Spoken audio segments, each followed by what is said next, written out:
नमस्कार विद्यार्थियों।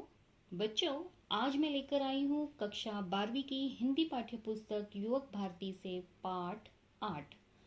इस पाठ का नाम है सुनो किशोरी और इस पाठ की लेखिका है बच्चों आशा रानी बोराजे।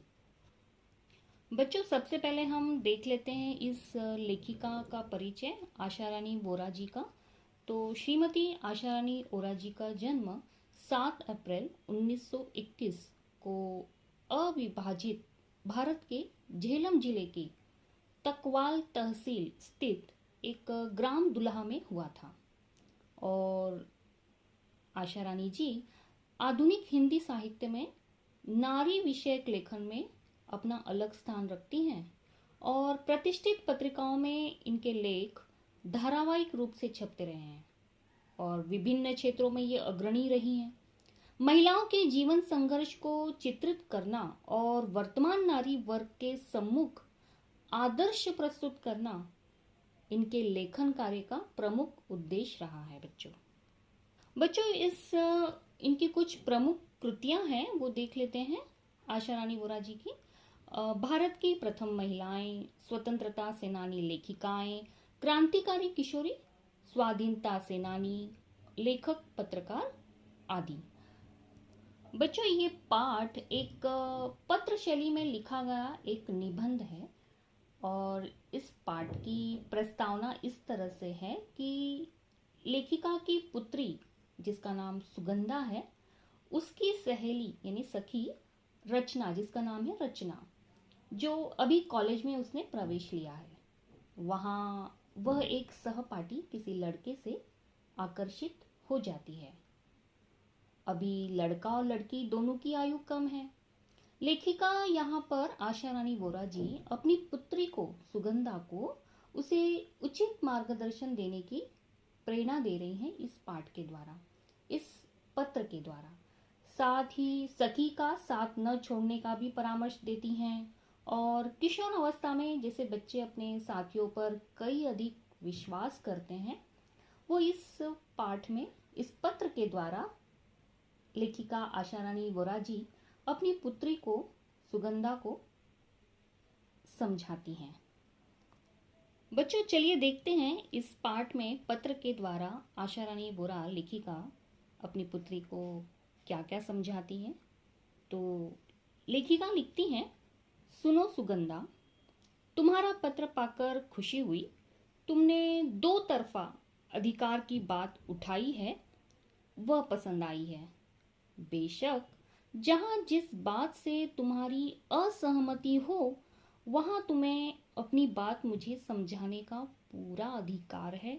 इस तरह से लेखिका कहती हैं कि मुझे खुशी ही होगी तुम्हारे इस अधिकार प्रयोग पर। लेखिका अपनी पुत्री से कहती हैं कि अपनी अपनी बात कहने सुनने में बंधन या संकोच कैसा। मैंने तो अधिकार की बात यूं पूछी थी कि मैं उस बेटी की माँ हूं जो जीवन में ऊंचा उठने के लिए बड़े ऊंचे सपने देखा करती है, आकाश में अपने छोटे छोटे डैनों को चौड़े फैलाकर। यहाँ पर बच्चों डैनो शब्द को यानी पंखों को फैलाकर कहा गया है। तो लेखिका यहाँ कहती हैं कि अपनी किसी ऊंची उड़ान में वे लड़खड़ा न जाएं, इसलिए लेखिका कहना चाहती हैं कि उड़ो बेटी उड़ो, पर धरती पर निगाह रखकर। कहीं ऐसा ना हो कि धरती से जुड़ी डोर कट जाए और किसी अनजाने अवांछित स्थल पर गिरकर डैने छत विछत हो जाए, यानी पंख बिखर जाए, टूट जाए। ऐसा नहीं होगा क्योंकि तुम एक समझदार लड़की हो। फिर भी सावधानी तो अपेक्षित है ही। इस तरह से लेखिका अपनी पुत्री सुगंधा को समझाती है। बच्चों, इस पाठ को पूरी तरह से न लेकर मैंने इस पाठ के प्रमुख मुद्दों पर ही बात की है, उसे आप जरूर देख लें। तो लेखिका यहाँ पर इस तरह से कहती हैं कि धरती पर जो तुम्हारा आधार है उसमें तुम्हारे परिवेश का, तुम्हारे संस्कार का, तुम्हारी सांस्कृतिक परंपरा का, तुम्हारी सामर्थ्य का भी आधार जुड़ा होना चाहिए। हमें पुरानी जर्जर रूढ़ियों को तोड़ना है, यानी पुरानी रूढ़िवादियों को, परंपराओं को तोड़ना है और अच्छी परंपराओं को समझना है। इस तरह से लेखिका अपनी पुत्री को समझाते हुए कहती हैं कि परंपरा और रूढ़ी का अर्थ समझती हो ना तुम? अगर नहीं तो इस अंतर को समझने के लिए अपने सांस्कृतिक आधार से संबंधित साहित्य अपनी कॉलेज पुस्तकालय से खोज कर लाना और उसे जरूर पढ़ना। यह आधार एक भारतीय लड़की के नाते तुम्हारे व्यक्तित्व का अटूट हिस्सा है। इसलिए लेखिका यहाँ समझाती है कि बदलते वक्त के साथ बदलते समय के नए मूल्यों को भी पहचान कर हमें अपनाना है, पर यहाँ पहचान शब्द को रेखांकित करो। बिना समझे, बिना पहचाने कुछ भी नया अपनाने से लाभ के बजाय हानि उठानी पड़ सकती है। लेखिका यहाँ पे कहती हैं कि हमारे बहुत से पुराने मूल्य अब इतने टूट फूट गए हैं कि उन्हें भी जैसे तैसे जोड़कर खड़ा करने का मतलब होगा अपने आधार को कमजोर करना, या यूं भी कह सकते हैं कि अपनी अच्छी परंपराओं को रूढ़ी में ढालना। रूढ़ी स्थिर है, परंपरा जो है वो निरंतर गतिशील है, चलती आई है। एक निरंतर बहता निर्मल प्रवाह है परंपरा, जो हर सड़ी गली रूढ़ी को किनारे फेंकता है और हर भीतरी बाहरी देशी विदेशी उपयोगी मूल्य को अपने में समेटता चलता है। इसलिए मैंने पहले कहा है कि अपने टूटे फूटे मूल्यों को भरसक जोड़कर खड़ा करने से कोई लाभ नहीं। आज नहीं तो कल वे जर्जर मूल्य भर हार कर गिरेंगे ही। लेखिका कहती है कि अपनी संस्कृति व परंपरा को ठीक से समझने के लिए फुर्सत के समय इससे संबंधित साहित्य पढ़ना, जिससे वह अपनी धरती, अपनी जड़ों को अच्छी तरह पहचान सके। यहाँ लेखिका इस तरह से सहेली को माध्यम रख के कहती हैं, अपनी पुत्री को समझाती हैं कि यहाँ तुम्हारी सहेली रचना, जिसका नाम है, उसके संदर्भ में ये प्रसंग इसलिए है कि वो इस सीमा रेखा को नहीं समझ पा रही है। एक रचना का ही संघर्ष नहीं है, यह एक पूरी पीढ़ी का संघर्ष है। नई पीढ़ी पुराने मूल्यों को तो काट फेंकना चाहती है, यानी अपनाना नहीं चाहती है, पर नए मूल्यों के नाम पर केवल पश्चिमी मूल्यों को ही जानती पहचानती है। लेखिका यहाँ समझाते हुए कहती हैं कि सुनो, नए मूल्यों का निर्माण करना है तो नए ज्ञान विज्ञान को पहले अपनी धरती पर टिकाना होगा। अपनी सामर्थ्य और अपनी सीमाओं में से ही उसकी पगडंडी काटनी होगी, यानी रास्ते बनाने होंगे, रास्ते काटने होंगे। यह पगडंडी काटने का साहस ही पहले जरूरी है। नई चौड़ी राह उसी में से ही खुलती दिखाई देगी। लेखिका अपनी पुत्री को कहती है कि तुम अपनी सहेली रचना को यह समझाओ कि क्रांति की बड़ी बड़ी बातें करना आसान है, कोई छोटी सी क्रांति भी कर दिखाना कठिन है, और एक ही झटके में यूं टूट हार कर बैठ जाना तो निहायत मूर्खता है। जरूरी हो तो सोच समझकर वे अपनी दोस्ती को आगे बढ़ा सकते हैं। कॉलेज के जीवन की जो पूरी अवधि में वे निकट मित्रों की तरह रहकर एक दूसरे को देखें, जाने, जांचें, परखें, एक दूसरे की राह का रोड़ा नहीं, प्रेरणा और ताकत बनकर परस्पर विकास में सहभागी बने। फिर अपनी पढ़ाई की समाप्ति पर भी यदि वे एक दूसरे के साथ पूर्ववत लगाव महसूस करें, उन्हें लगे कि निकट रहकर सामने आई कमियों गलतियों ने भी उनकी दोस्ती में कोई दरार नहीं डाली है, तो वे एक दूसरे को उनकी समस्त खूबियों कमियों के साथ स्वीकार कर अपना लें। मेरी राय है कि मैं रचना को और उसके दोस्त को तब तक धैर्य से प्रतीक्षा करनी चाहिए। इस बीच में वे पूरे जतन के साथ एक दूसरे के लिए स्वयं को तैयार करें। बिना तैयारी के जल्दबाजी में पढ़ाई के बीच शादी का निर्णय लेना केवल बेवकूफी ही कही जा सकती है, क्रांति नहीं। यदि रचना सचमुच तुम्हारी प्यारी सहेली है तो उसका हित अहित देखना भी तुम्हारा काम है, उसमें हस्तक्षेप करना भी।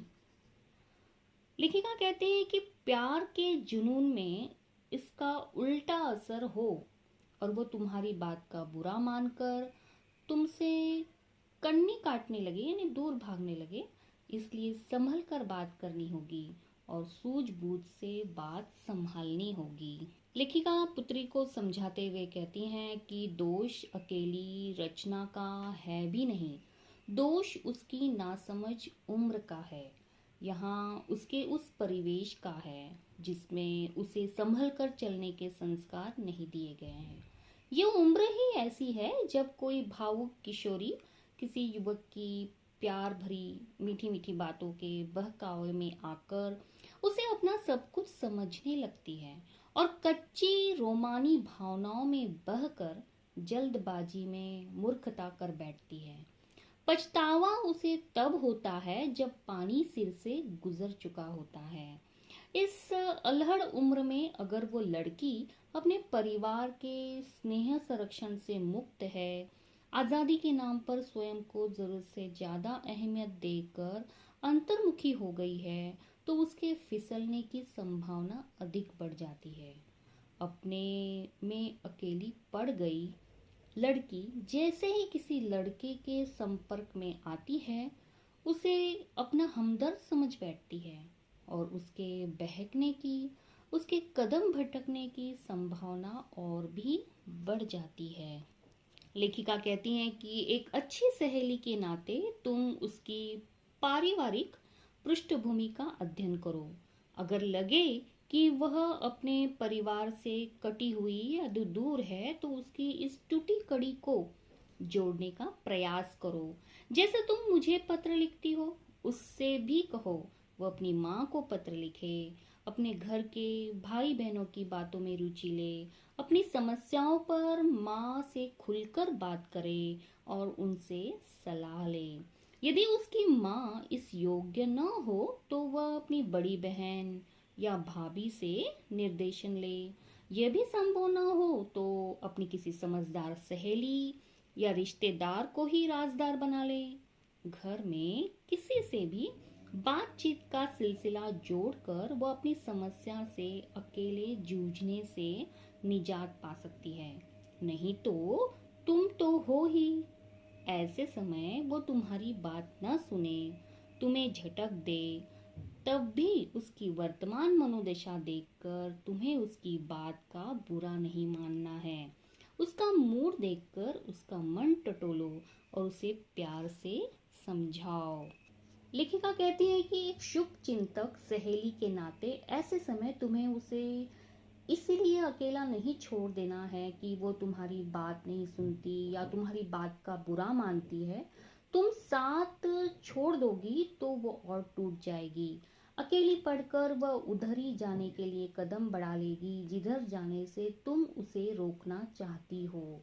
यहीं पर तुम्हारे धैर्य और संयम की परीक्षा है। अगले जरूरी समझो, अगर जरूरी समझो तो सहेली के कथित दोस्त या प्रेमी लड़के से भी किसी समय बात कर सकती हो।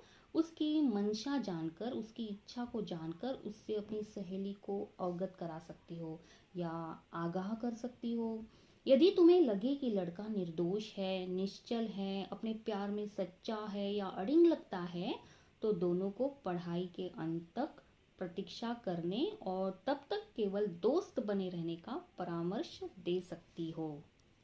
पर यहाँ भी तुम्हें सतर्कता बरतनी होगी। रचना को विश्वास में लेकर दोस्ती के दौरान उससे कोई गलत कदम न उठाने का वायदा लेना होगा, वरना दूसरों की आग बुझाते अपने हाथ जला लेना कोई अनहोनी या असंभव बात नहीं है। इसीलिए मैंने कहा है ये तुम्हारी सूझ समझ की भी परीक्षा होगी। और एक बात, ये मत समझना कि सलाह केवल तुम बेटी हो इसलिए दी जा रही है। यही सलाह कोई भी माँ अपने पुत्र को भी देगी। ये बातें बेटा बेटी के लिए समान रूप से लागू होती हैं। बेटी, मैं इसके परिणाम की प्रतीक्षा करूंगी और अगले पत्र में जानकारी देना दोगी ना, तुम्हारी माँ। तो बच्चों, देखा आपने किस तरह इस प्रस्तुत पाठ में पत्र शैली के माध्यम से लेखिका ने अपनी पुत्री को रूढ़ी और परंपरा का अंतर बताते हुए हमें किस तरह से जीवन में ऊंचा उठने का प्रयास करना चाहिए। वह अपनी संस्कृति, अपनी सभ्यता से कटकर नहीं, बल्कि किशोरियों की जो शंकाओं और परेशानियों, प्रश्नों और दुश्चिंताओं आदि के समाधान के लिए एक माँ, एक अच्छी सखी को मार्गदर्शिका के रूप में किस तरह से कार्य करना चाहिए, किस तरह से आशा रानी वोरा जी ने अपनी बेटी को यहाँ पर सुगंधा को मार्गदर्शन किया है, वह आप लोग ने देख ही लिया है। तो बच्चों, उम्मीद करती हूँ कि आप लोगों को ये पाठ अच्छी तरह से समझ में आ ही गया होगा। तो चलिए फिर मिलते हैं अपनी नई वीडियो में। Go and subscribe to my channel. Also press the bell icon.